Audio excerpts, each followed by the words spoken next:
మంత్రి పొంగులేటిని BRS target చేస్తున్న విధానం తెలంగాణ రాజకీయాలని హీటెక్కిస్తోంది. ఆ మంత్రిని వదిలిపెట్టే ప్రసక్తే లేదని, ఆయన అక్రమాలు బయటపెట్టే తీరుతామని గులాబీ పార్టీ అంటోంది. మంత్రివర్గం నుంచి బర్తరఫ్ చేసే వరకు పోరాటం చేస్తామని చెప్తోంది. అసలు మంత్రి పొంగులేటిని బీఆర్ఎస్ ఎందుకు ఇంతలా టార్గెట్ చేసింది? అసెంబ్లీలో 2 రోజులు ఆందోళన చేసిన గులాబీ పార్టీ బయట కూడా ఎందుకు ఫోకస్ చేస్తోంది? అసలు వ్యూహం ఏంటి?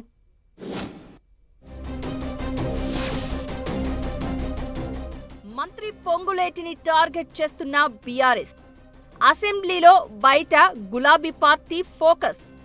అక్రమ మైనింగ్ అంటూ బీఆర్ఎస్ ఫైర్. పొంగులేటిని మంత్రిగా బర్తరఫ్ చేయాలని డిమాండ్. పొంగులేటిపై గవర్నర్కు కూడా బీఆర్ఎస్ ఫిర్యాదు. పొంగులేటిని ఎందుకు ఇంతలా టార్గెట్ చేసింది? మంత్రి పొంగులేటి శ్రీనివాసరెడ్డి కుటుంబానికి చెందిన రాఘవ కన్స్ట్రక్షన్స్ వివాదం రోజురోజుకు ముదురుతోంది. రాఘవ కన్స్ట్రక్షన్స్ సంస్థ అక్రమ మైనింగ్ వ్యవహారం రాజకీయంగా పెను దుమారం రేపుతోంది. దీనిపై బీఆర్ఎస్ భారీ పోరాటం చేస్తోంది. రాఘవ కన్స్ట్రక్షన్స్ అక్రమాలపై హౌస్ కమిటీ లేదా హైకోర్టు సిట్టింగ్ జడ్జితో విచారణ జరిపించాలని కారు పార్టీ డిమాండ్ చేస్తోంది. మంత్రి పొంగులేటిని తక్షణమే మంత్రివర్గం నుంచి తొలగించాలని, అక్రమంగా నడుస్తున్న క్రషర్ యూనిట్లను సీజ్ చేయాలని పట్టుపట్టింది బీఆర్ఎస్. రాజేంద్రనగర్ మండలం కోత్వాలుగూడ, మానస హిల్స్ ప్రాంతంలో ఎలాంటి అనుమతులు లేకుండా రాఘవ కన్స్ట్రక్షన్స్ క్రషర్ యూనిట్లను నడుపుతోందన్నది బీఆర్ఎస్ ఆరోపణ. దీనికి పర్యావరణ అనుమతులు లేవని, జీవో నెంబర్ 111 పరిధిలోకి వచ్చే ప్రాంతాల్లో అక్రమంగా క్వారీయింగ్ చేయిస్తున్నారని గులాబీ పార్టీ చాలా కాలంగా ఆరోపిస్తూ వస్తోంది. క్రషర్ వ్యవహారంలో ఎమ్మెల్సీ దాసోజు శ్రవణ్, ఆర్ఎస్ ప్రవీణ్ కుమార్ తదితరులతో ఓ నిజ నిర్ధారణ కమిటీ వేసింది బీఆర్ఎస్. మానస హిల్స్ లోని క్రషర్ ప్రాంతాన్ని ఈ కమిటీ 2 సార్లు సందర్శించింది కూడా. అయితే తాము ఏర్పాటు చేసిన నిజ నిర్ధారణ కమిటీ పర్యటనకు ముందే అక్కడున్న కంటైనర్లపై రాఘవ కన్స్ట్రక్షన్స్ కంపెనీ పేర్లను చెరిపేసి సాక్ష్యాలను తారుమారు చేసే ప్రయత్నం చేశారని బీఆర్ఎస్ నేతల ఆరోపణ. ఇదే అంశాన్ని ప్రస్తుత అసెంబ్లీ సమావేశాల్లోనూ లేవనెత్తింది. ఈ అంశంపై గులాబీ పార్టీ నేతలు 2 రోజుల పాటు నిరసన తెలిపారు. రాఘవ కన్స్ట్రక్షన్స్ క్రషర్ అక్రమ మైనింగ్ పై చర్చకు సీరియస్ గా పట్టుపట్టారు. నినాదాలు చేస్తూ స్పీకర్ పోడియంను చుట్టుముట్టడంతో బీఆర్ఎస్ ఎమ్మెల్యేలను 2 రోజులు సస్పెండ్ చేశారు.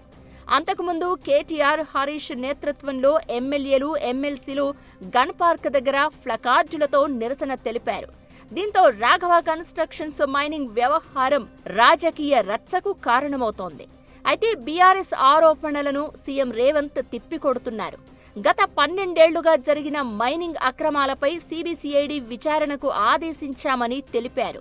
బీఆర్ఎస్ హయాంలో జరిగిన మైనింగ్ లీజుల అక్రమాలను కూడా బయట పెడతామని సవాల్ విసిరారు. అటు రాఘవ కన్స్ట్రక్షన్స్ ప్రతినిధులు కూడా ఆరోపణలను తోసిపుచ్చారు. తాము కేవలం ప్రభుత్వ ప్రాజెక్టుల కోసం నిబంధనల ప్రకారమే పనిచేస్తున్నామని, రాజకీయ కక్షతోనే తమపై బురద చల్లుతున్నారని అంటున్నారు. పొంగులేటి టార్గెట్ గా బీఆర్ఎస్ చూపిస్తున్న దూకుడు ఇప్పుడు రాజకీయ వర్గాల్లో ఆసక్తికర చర్చకు దారితీస్తోంది. అసలు పొంగులేటి మీద ఈ రేంజ్ లో ఎందుకు ఫోకస్ చేస్తుందనే డిస్కషన్ నడుస్తోంది. అయితే పొంగులేటి ఇష్యూను బీఆర్ఎస్ సీరియస్ గా తీసుకోవడం వెనక బలమైన కారణం ఉందనే గుసగుసలు వినిపిస్తున్నాయి. 2.5 ఏళ్ల కాంగ్రెస్ పాలనలో అనేక అవకతవకలు జరిగాయని, వివిధ శాఖల్లో సుమారు 19 స్కామ్లు జరిగాయని ఆరోపిస్తోన్న కారు పార్టీ వాటిపై విచారణ జరిపించాలని డిమాండ్ చేస్తోంది. అయితే వీటిలో ఒక్కదానికి కూడా ఆధారాలు లేవు.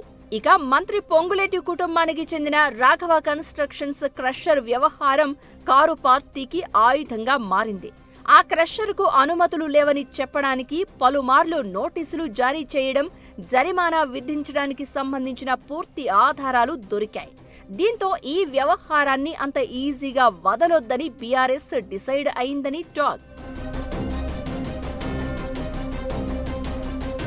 మంత్రి పొంగులేటి కుటుంబ సభ్యులు కబ్జా చేయడానికి ప్రయత్నిస్తున్నారనే ఆరోపణలు ఉన్న వట్టినాగులపల్లి భూములను పార్టీ ఎమ్మెల్యేలతో కలిసి కేటీఆర్, హరీష్ రావు స్వయంగా సందర్శించారు. ఆ తర్వాత గవర్నర్కు ఫిర్యాదు చేశారు.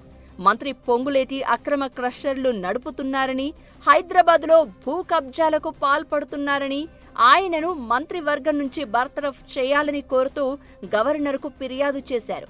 అటు అసెంబ్లీలో ఇటు బయట ఇలా వదిలేదేలే అనే రేంజ్లో పొంగులేటిని టార్గెట్ చేస్తోంది బీఆర్ఎస్. ఈ అంశాన్ని ప్రభుత్వంపై ప్రధాన అస్త్రంగా బీఆర్ఎస్ వాడుతుంటే, పాత ప్రభుత్వ అక్రమాలతో ముడిపెట్టి కాంగ్రెస్ ఎదురు దాడి చేస్తోంది. దీంతో రాజకీయ రచ్చ రోజు రోజుకు ముదురుతోంది.